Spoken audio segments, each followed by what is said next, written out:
Ya, di informasi yang pertama, Presiden Rusia Vladimir Putin dilaporkan memiliki rencana untuk melarikan diri jika negaranya makin menderita kekalahan di dalam perang dengan Ukraina. Hal ini diungkap oleh seorang mantan penulis pidato Kremlin, Abbas Galiamov. Galiamov mengungkapkan bahwa seorang sumber membeberkan sejak musim semi Putin telah mengembangkan rencana cadangan untuk melarikan diri ke Venezuela. Dalam pelarian itu, Putin disebut juga akan membawa beberapa pejabatnya. Menurut Galiamov, proyek tersebut secara tidak resmi diberi nama Bahtera Nuh. Argentina dan Venezuela diduga menjadi pilihan utama bagi Putin untuk melarikan diri. Akan tetapi, China juga dipertimbangkan pada tahap awal pembicaraan.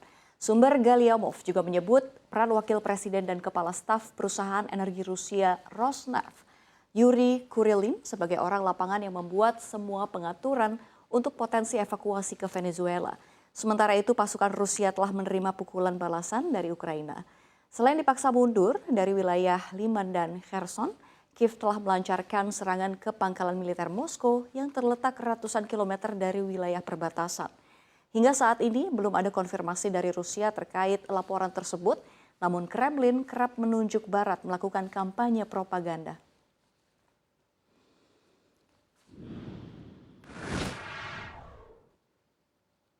Ya, di berita selanjutnya, pembebasan terpidana bom Bali Umar Patek mendapat sorotan dari tetangga RI. Wakil Perdana Menteri Australia Richard Marles menilai hal itu akan menjadi sesuatu yang sulit diterima sebagian warganya. Patek dibebaskan bersyarat pada Rabu malam. Dia dijatuhi hukuman 20 tahun penjara pada 2012 atas keterlibatannya dalam pengeboman yang mengobrak-ngabrikan 2 klub malam di Bali yang menewaskan 202 orang, termasuk 88 warga Australia dan 38 warga Indonesia. Pemerintah Australia telah berulang kali membuat pernyataan kepada pemerintah Indonesia tentang pembebasan awal Patek dan akan terus menghubungi pihak berwenang Indonesia untuk memastikan Patek akan terus diawasi.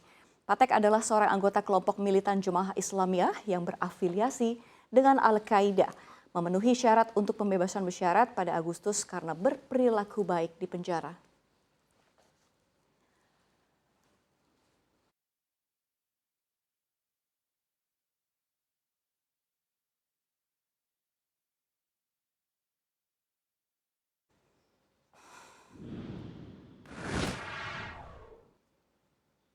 Ya, di informasi selanjutnya, perusahaan Sam Bankman-Fried dianggap sosok yang menghambur-hamburkan uang di saat krisis kripto menguras likuiditas industri.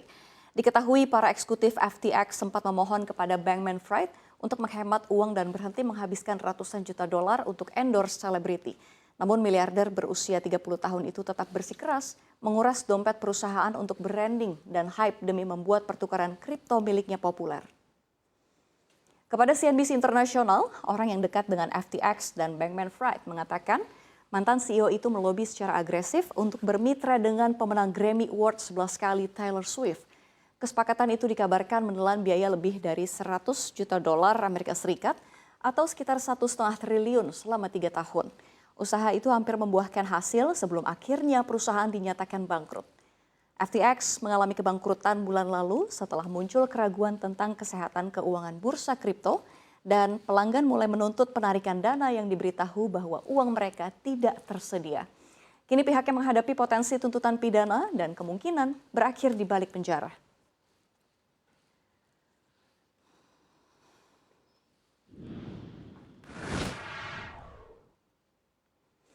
Di informasi yang terakhir, pemerintah saat ini tengah membangun ibu kota negara secara bertahap.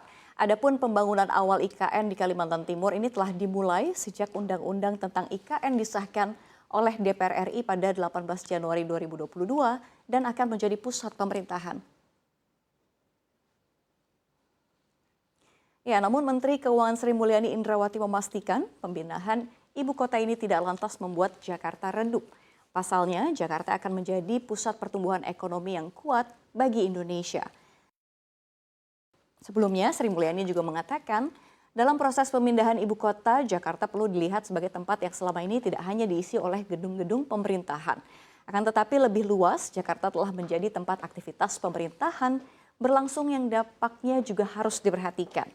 Dalam pidatonya tersebut, ia mengungkapkan alasan pemindahan ibu kota didasarkan atas pertimbangan pembangunan dan pertumbuhan ekonomi Indonesia yang telah berlangsung selama 77 tahun ke belakang dan masih menunjukkan ketimpangan antara di Pulau Jawa, spesifiknya Jakarta dengan di luar Pulau Jawa.